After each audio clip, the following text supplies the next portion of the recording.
Now, this new financial system, are you talking about things like Bitcoin? What are these new financial systems? Who's behind our new financial Well, today, the existing financial system, a lot of people don't realize it, but it's essentially come to the end of the line. I wrote about it in The Scandal of Money. Today, the biggest industry in the world economy by far is currency trading. It's just shuffling currencies back and forth. It's 73 times as big as all trade in goods and services. It's 25 times all global GDP. And it doesn't even accomplish stable or meaningful monetary values across the world economy. All its sole function really is to endow central banks with the capability of generating money and imposing some 250, it's kind of doomsday pot of $250 trillion of debt on the world economy. This system is not going to be viable over the future. So it's providential, in my view today, that scores of thousands of the most brilliant young entrepreneurs in the world economy are creating a new monetary system. A private monetary system? It's public, it's private, it's ubiquitous. It starts with Bitcoin, which, as I explain in my book, has various flaws that mean that it is not going to be, in its current form at least, the foundation for a new currency. Satoshi was trying to create a new gold. And gold is the one monetary element that really has endured through the centuries and has been the monetary premise for all the greatest eras of industrial development in the history of the world. The great miracle of capitalism was founded on money, which was identified as gold. And Satoshi wanted to create a new digital gold.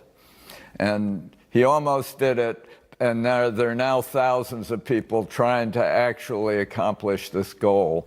And when they do, it will once again restore money on a real basis that allows it to be a measuring stick rather than a magic wand for central banks. Well, it's revolutionary, but it restores the individual identity as the heart of the world economy. It allows facts and truths to be established on the internet.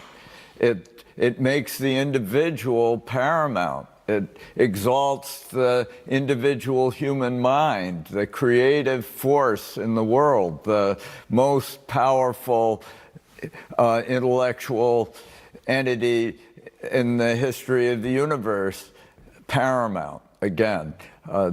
People talk about artificial intelligence usurping the human mind, but when Big Blue defeated Kasparov in chess, Kasparov was using 14 watts, between 12 and 14 watts of energy.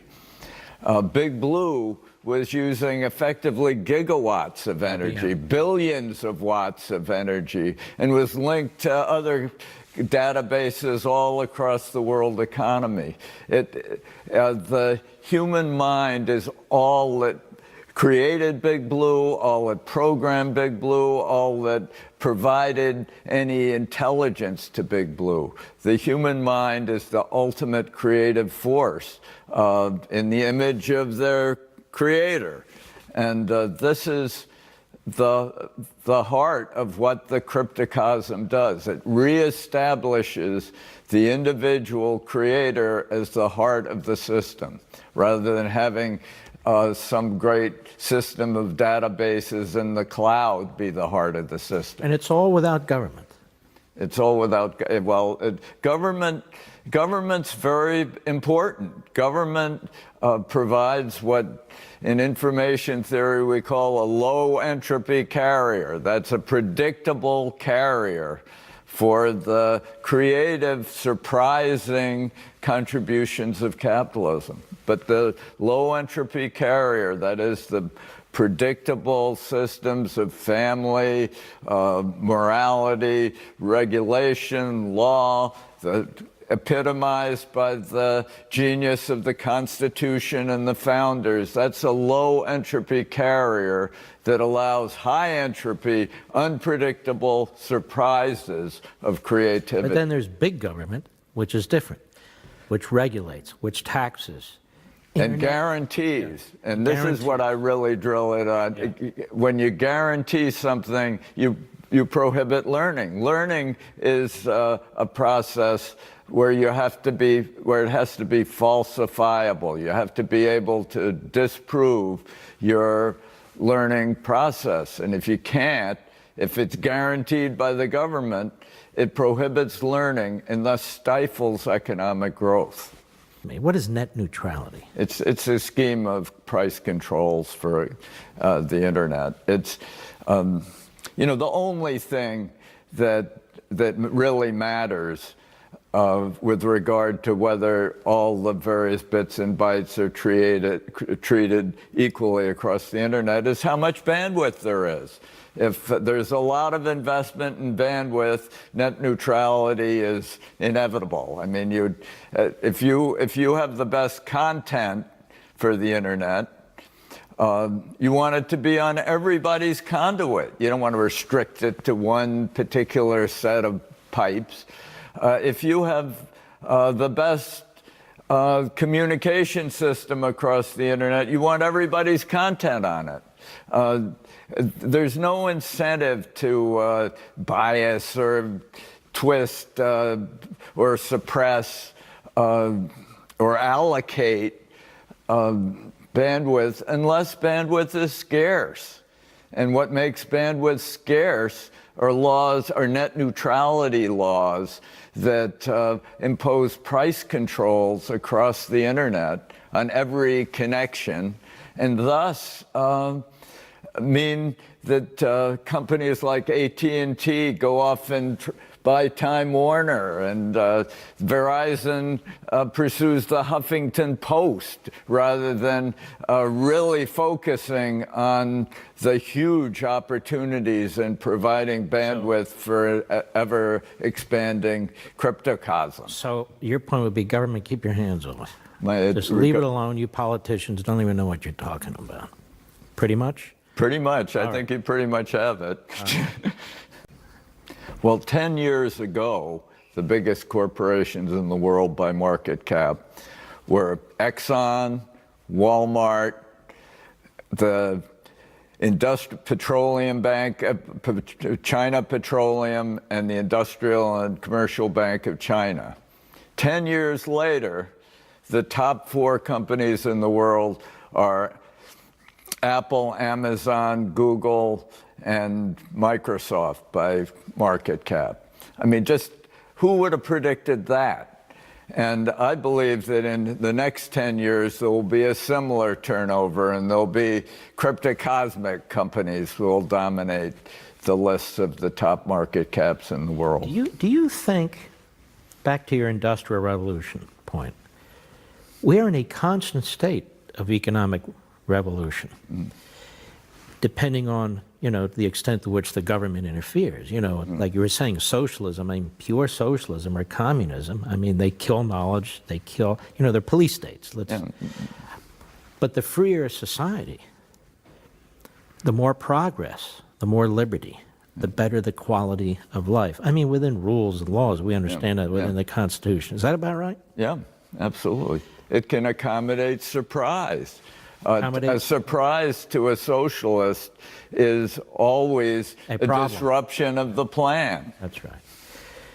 You once wrote, "A successful economy depends on the proliferation of the rich, on creating a large class of risk-taking men who are willing to shun the easy channels of a comfortable life in order to create new enterprise, win huge profits, and invest them again.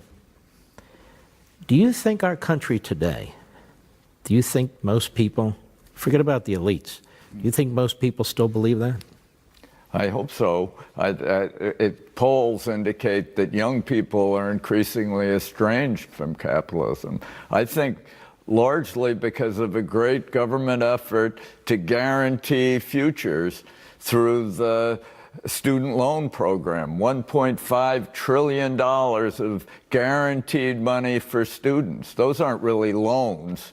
Loans require a bank to scrutinize the borrower, and it's an intelligent learning process in capitalism. This is guaranteed money for the university system, and the university system took the money and ran. The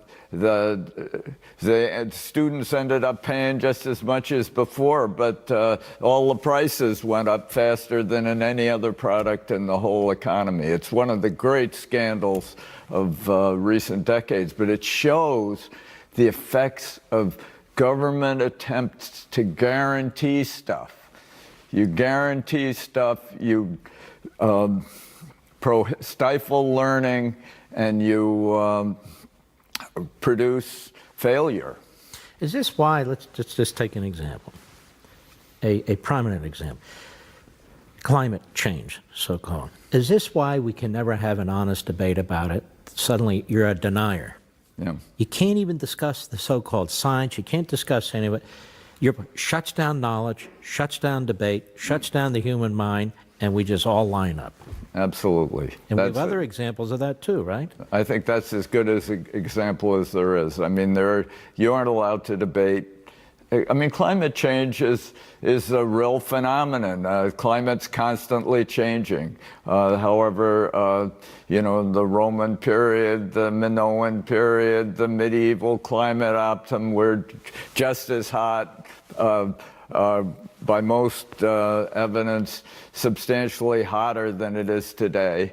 And so it's hard to say that climate change is a big threat today when previous episodes of global warming were regarded as optimal or great triumphant periods of human advance and progress. So I think it's really rather bizarre, this effort to suppress any, but this is a way to blame Trump for the weather, or Republicans for the weather. Imagine, has the left ever developed such an ingenious campaigning strategy as to blame the weather on the Republicans?